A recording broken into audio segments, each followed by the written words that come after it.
आईने हिंदी के एक नए एपिसोड में आपका स्वागत है और इस वीडियो में हम पहले बात करने वाले हैं defence research and development organisation को लेकर आई एक बड़ी रिपोर्ट के बारे में। Defence research and development organisation ने ये कंफर्म कर दिया है कि इस समय भारतीय नौसेना के लिए जो मैरीटाइम पेट्रोल एयरक्राफ्ट की ज़रूरत है, इसको डीआरडीओ की तरफ से चिन्हित किया गया है और इस पर डीआरडीओ ने काम भी शुरू कर दिया है।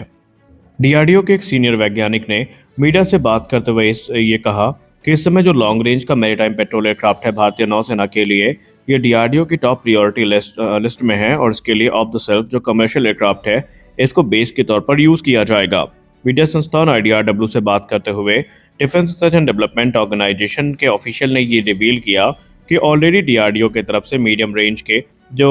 रिकॉनेसेंस या मैरीटाइम रिकॉनेसेंस एयरक्राफ्ट है, इन पर काम शुरू कर दिया गया है, जो कि एयरबस C295 प्लेटफॉर्म पर आधारित है और ये मिनी एमपीए आगे चल के एक फुल फ्लेज जो बोइंग पीए टाइप पोसाइडन का सक्सेसर है, इसके रूप में इवॉल्व होगा। उन्होंने कहा, भले ही हमारी शुरुआत छोटी है, लेकिन हमारा उद्देश्य काफ़ी बड़ा है और उस उद्देश्य की पूर्ति के लिए जो रोड मैप और काम है, ये शुरू कर दिया गया है। और यह डेवलपमेंट काफ़ी महत्वपूर्ण है क्योंकि ये डीआरडीओ को एक ऐसे क्षेत्र की तरफ लेकर जा रहा है जहां पर संभावनाएं काफ़ी ज़्यादा है। और डीआरडीओ ने गत वर्षों में खुद को इस कैपेबल साबित भी कर दिया है कि वो ऐसा डिफेंस प्रोडक्शन करने में सफिशिएंट भी है। बाकायदा इसके लिए जो सेंटर फॉर एयरबॉर्न सिस्टम है, जो कि डीआरडीओ की एक संस्था है कैप्स, उन्होंने इस प्रोग्राम में कैसे सिस्टम का इंटीग्रेशन होना है, कैसे इंडिजिनस टेक्नोलॉजी को इंटीग्रेट करना है, जैसे कि एक active electronically scan array radar यानी एसा रेडार हो गया, identification of friend and foe system हो गया,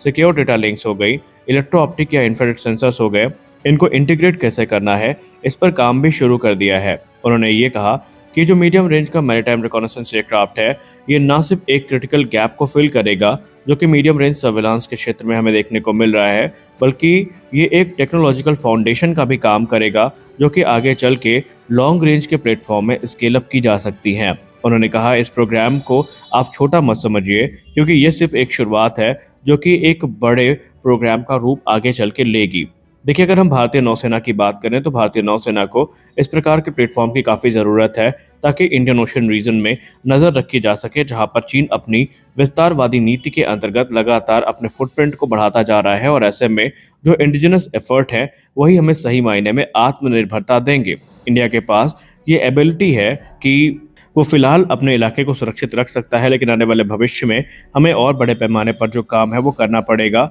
और हमारे पास जो एडवांस एयरक्राफ्ट है, जैसे कि इलेक्ट्रॉनिक इंटेलिजेंस के लिए एलिंट हो गया, ये कम्युनिकेशन इंटेलिजेंस कॉमेंट हो गया, इन सारे मिशन की पूर्ति के लिए ये जो प्लेटफॉर्म है ये काफ़ी महत्वपूर्ण भूमिका निभाएंगे और जो एंटी सबमरीन वॉरफेयर ऑपरेशंस हैं वो भी इनसे पूरे किए जा सकेंगे। अब ये जो मीडियम रेंज का मैरीटाइम रिकॉनेसेंस एयरक्राफ्ट है, ये बेसिकली भारतीय नौसेना की 12 पीए टाइप पोसाइडन की जो फ्लीट है उसको सप्लीमेंट करने का काम करेगा, जो कि ऑलरेडी काफ़ी लंबे समय से कार्यरत है। हालांकि बीच में एक रिपोर्ट सामने आई थी कि भारत एडिशनल तकरीबन 6 से 8 की संख्या में इन जेट्स को खरीद कर संख्या को 18 करने वाला है। लेकिन फिर ये भी रिपोर्ट सामने आई कि जब ये डील फाइनलाइज की गई थी लास्ट टाइम, तो उसके तुलना में काफ़ी ज़्यादा प्राइस हाइक हमें देखने को मिली है और अब यहाँ पर ज़्यादा पैसे की डिमांड की जा रही है, जो कि भारत की जेब में थोड़ा भारी पड़ने वाला है। और इसलिए आगे चल के इस पर क्या निर्णय होगा उस पर तुम टिप्पणी नहीं कर सकते, लेकिन अब जो इंडिजिनस ऑप्शन है इनके तरफ देखा भी जा रहा है। अच्छी बात यह है कि टाटा और एयरबस का जो कंसोर्टियम हुआ है, जिसके अंतर्गत भारत में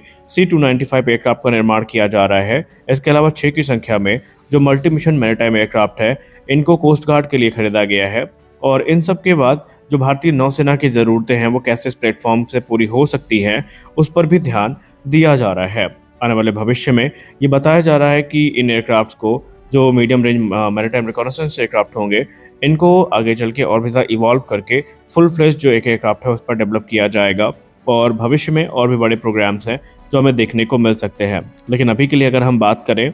तो भारत ने जो 3.5 बिलियन यूरो की डील फाइनलाइज करी थी जिस 2021 में, जहां पर 56 की संख्या में C295 ट्रांसपोर्ट एयरक्राफ्ट बनाए जाने हैं, उनका निर्माण भारत में चल रहा है और ये एक आधारशिला है इन एयरक्राफ्ट के भारत में बनने की। हालांकि इनको इस प्रकार से कॉन्फ़िगर किया गया है कि ये जो